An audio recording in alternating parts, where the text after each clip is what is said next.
England's Royal Liverpool Golf Club is a study in contrasts. It's located not in Liverpool, but 10 miles northwest on a peninsula between two rivers, in the village of Hoylake, the nickname commonly given the Links. Its royal patronage dates back to 1871, designated by the youngest son of Queen Victoria, the Duke of Connaught. It's a genuine links, atop sandy loam deposited eons ago by the adjacent River Dee, its shoreline forming the western edge of the course.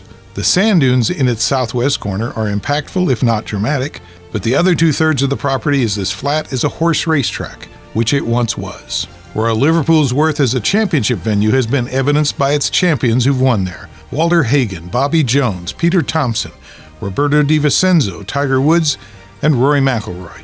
It was a frequent open host until 1967, then was shunned for nearly 40 years before being returned to the open rota in 2006. Much of its championship architecture is the result of what legendary British designer H.S. Colt installed 100 years ago. Yet in recent decades, the club has not hesitated to bulldoze away Colt features in quest of a more perfect layout. To first-timers, the opening holes on the links at Hoylake can seem benign, yet it contains perhaps the most visually intimidating hole in all of golf. This is every hole at Royal Liverpool Golf Club. The opening par 4 for the Open Championship accentuates the flat earth nature of much of Hoylake's layout. But golfers quickly recognize that the fairways and rough contain countless undulations that can influence stance, swing, and run of the ball. The hole, nicknamed Royal for the Royal Hotel that once stood across the road from the green and served as the first clubhouse, is a stern dogleg left. It's normally played as the 17th hole by members. The renumbering of the holes was introduced in the 2006 Open Championship to provide a more provocative finish. The green was once a Colt masterpiece, hard against Stanley Road, but was shifted well left in 1990 by architects Donald Steele and his then associate Martin Ebert. 20 years later, architect Martin Hawtrey rebuilt it to make it much more testing, rotating its axis and adding hollows on each flank. Normally the finishing hole for Hoylake members, the dogleg right second runs parallel to the first in the opposite direction, with the wind direction now reversed. Diagonal fairway bunkers 300 yards out will influence tee shots of many, as will a curving out-of-bounds fence on the left, especially when the wind is up.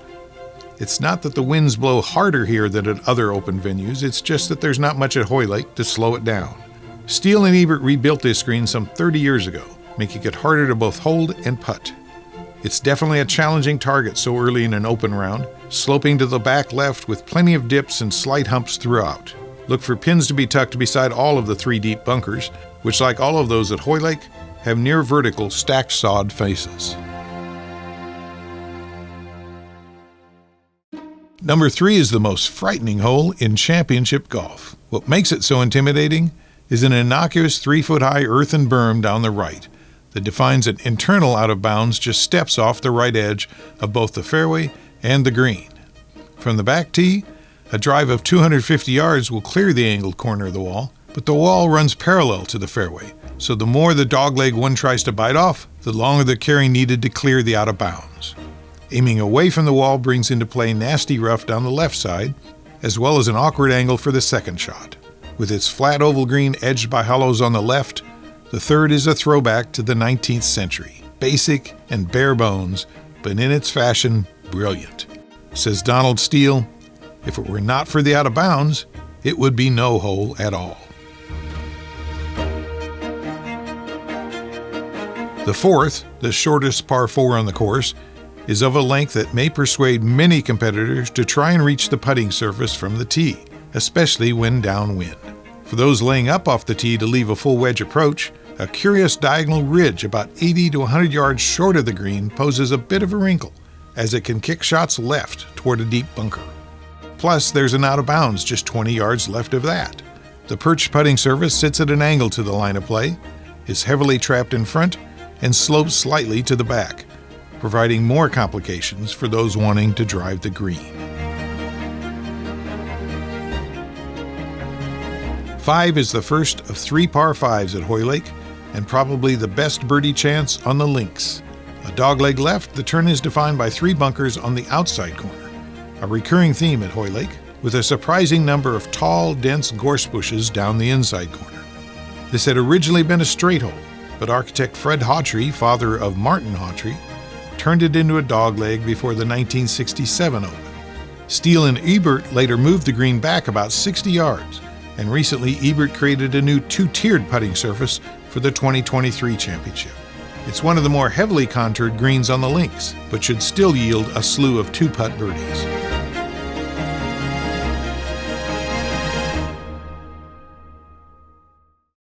6. The first par 3 at Hoylake is a 50-year-old Fred Hawtrey creation and one of the least complicated tee shots on the course. It plays slightly uphill to a pedestal green with a plateau pin placement in back. All the trouble is short and left. To the right are the first sand dunes encountered in the round, with the putting surface emerging from them, gently flowing from the right color down to the left portions of the green. Conventional wisdom is to hit more club than first contemplated and aim for the middle of the green regardless of pin position. The only real difficulty faced on 6 is when a crosswind is present from either direction. Some consider the long par 4 7th to be the toughest tee shot at Hoylake, with its fairway bracketed by small pot bunkers and clusters of gorse both right and left. The fairway ends at about the 400-yard mark, at the base of man-made dunes covered in shaggy grasses, a hazard on second shots for those who drove into the rough or a bunker. The diagonal green, guarded on the left by twin oval pot bunkers, is much more accessible from the right side of the fairway than the left. Unlike most of Hoylake's greens, this one is not perched well above the surrounds, meaning recovery shots are fairly straightforward. Putting, however, is not as simple, for the green contains a number of very subtle breaks. The 8th poses an uncomfortable tee shot because the landing area is not clearly visible, blocked by clumps of gorse and a diagonal earthen ridge just 190 yards off the tee that defines the corner of yet another out of bounds up the left side. It shouldn't really come into play except for wind-swept snap hooks. Once past the wall, the fairway is generously wide, but the longer the drive, the tighter the landing zone, pinched at the 270 to 300 yard mark by bunkers right and gorse left, with exaggerated humps and hollows in the fairway. 8 is another green with a front-to-back tilt, and since the prevailing wind is into the competitors' faces, the 3 bunkers in front see considerably more action than would be expected on a par 4 of this length.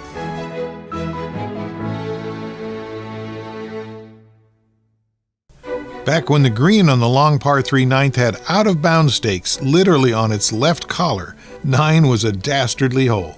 But the stakes were moved 50 yards to the left in 1967, and the green was rebuilt in 1998 by architect Cameron Sinclair. Today, even critics consider the 9th to be a breather. The green is nearly 40 yards deep and wide open in front, but the putting surface is narrow and rolling, with the normal breeze pushing tee shots left towards deep chipping hollows that now substitute for the old out-of-bounds. The back portion of the green is wider and less hazardous than it seems from the tee, and is thus a nice target. All of Hoylake's bunkers have revetted faces, that is, faces of near vertical stack sod. In preparation for the 2023 Open Championship, Hoylake's bunkers were rebuilt with new revetments, and in many cases the bunkers were actually reduced in size. Yet they now play bigger, as the ground surrounding each bunker has in many instances been reshaped to direct errant shots toward and into the bunkers rather than away from them. Also, a visual change in Hoylake is evident in its sand dunes. Ebert has created pockets of exposed sand in several out-of-the-way areas, something he and design partner Tom McKenzie have been doing at several links remodeling jobs in recent years. While admitting it's become something of a trademark for their firm, Ebert insists that he installs them under the direction of an ecologist, mainly as part of a larger environmental management plan for each course. The 10th is the most dramatic change at Royal Liverpool, although the hole has hardly been altered. Previously a 534-yard par 5, it now plays as a 507-yard par 4 for Open Championships, and thus the mindset of competitors is ruffled. Where once the birdie was the reward for 2 good shots and 2 good putts, now the reward demands 2 good shots and a single putt. The rugged fairway has no bunkers, but the target off the tee is small indeed, down the left side if one wants line of sight for the approach shot. Dunes encroaching into the fairway some 350 yards off the tee block any view of the putting surface for drives ending in the right half or even center of the fairway. The elevated green is the smallest at Hoylake, with notorious hollows off the left and a nasty trap front right. During his stroll to the title in 2006, Tiger Woods stumbled here, needing 2 to escape the bunker, proving that not even the greats are immune to Hoylake's various challenges.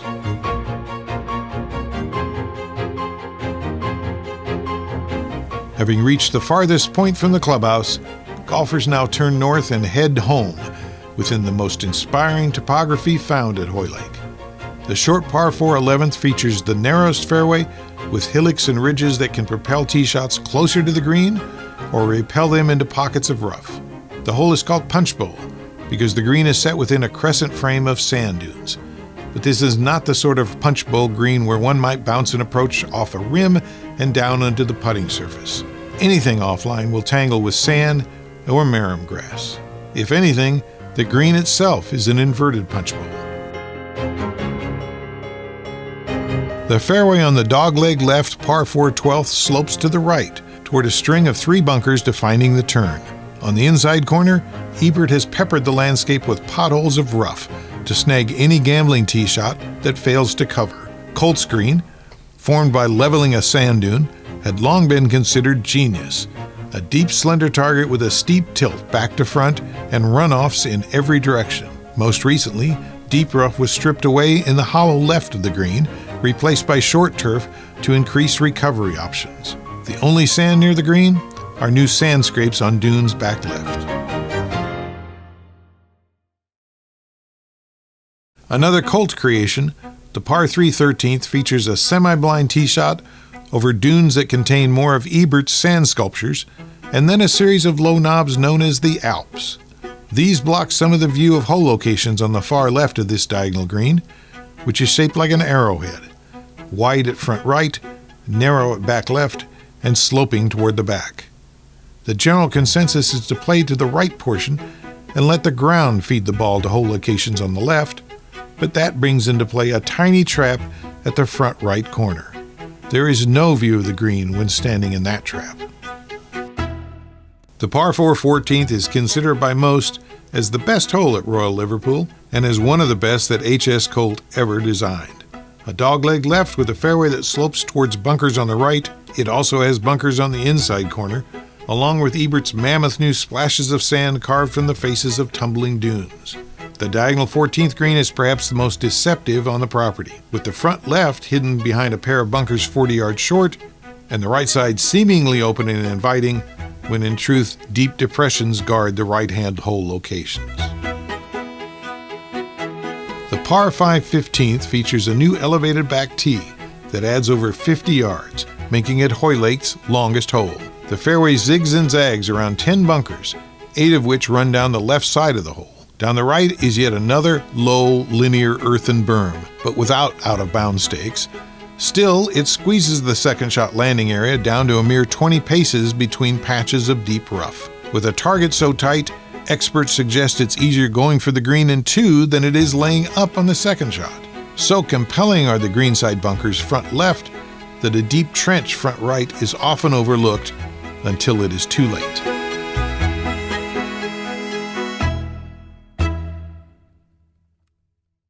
Hole 16 brings us back into the heart of Hoylake's flatlands. It's a long par 4 playing directly into the prevailing wind. The internal out-of-bounds berm that crowds the third hole reappears in the right rough here, although at a reasonably safe distance away unless a left or right crosswind develops. Flanking bunkers at 280 to 300 yards out can come into play off the tee, while the approach must avoid 5 bunkers near and around the opening to the green. The club refers to this putting surface as a Mackenzie green, although the great architect Alister Mackenzie had nothing to do with it. It's merely that its 2-level configuration, with a back plateau 3 feet higher than the front, is reminiscent of those that Mackenzie often designed. The newest hole at Hoylake is the par 3 17th created in 2021 by Martin Ebert. Just 136 yards from the tips, it will likely prove to be a wicked devil. So devious are its features. The tee shot is uphill over sand pits. It's what the architect calls a horizon green, set at a diagonal to the line of play. Over the green is a gulch of sandy scrub. Anything short right will roll back down a steep slope, ending up dozens of yards off the green. Short left will end up in a thick fringe ringing a gully of sand. Farther left will be deposited into a dreadfully deep bunker, and back right will end up in Hoylake's new black hole, a trap some 10 feet below the surface of the green, with a slick grass bank above its lip poised to slap sand shots back at the golfer. Those who manage to hit and hold the green must still decipher some of the trickiest contours on the links. As if the stress of the 17th wasn't enough, players conclude their round facing one last brush with the internal out-of-bounds berm, hugging the right fairway edge on 18, nearly tee to green. The back tee on 18 has been moved back 50 yards, stretching the hole to 609 yards. The bend in the boundary wall occurs around the 400-yard mark, so those who can't fade the ball must challenge a small portion of the out-of-bounds on their second shots to reach the green in two. For those playing it as a three-shot hole, the best angle of approach is from the right, close to the OB berm, given the axis of the green and the positioning of the bunkers around it. So it would seem that, sooner or later, everyone playing Hoylake's 18th in open competition will have to challenge the boundary at some point. So this is a potential pivot point, where an eagle or a double bogey might just determine the Open champion.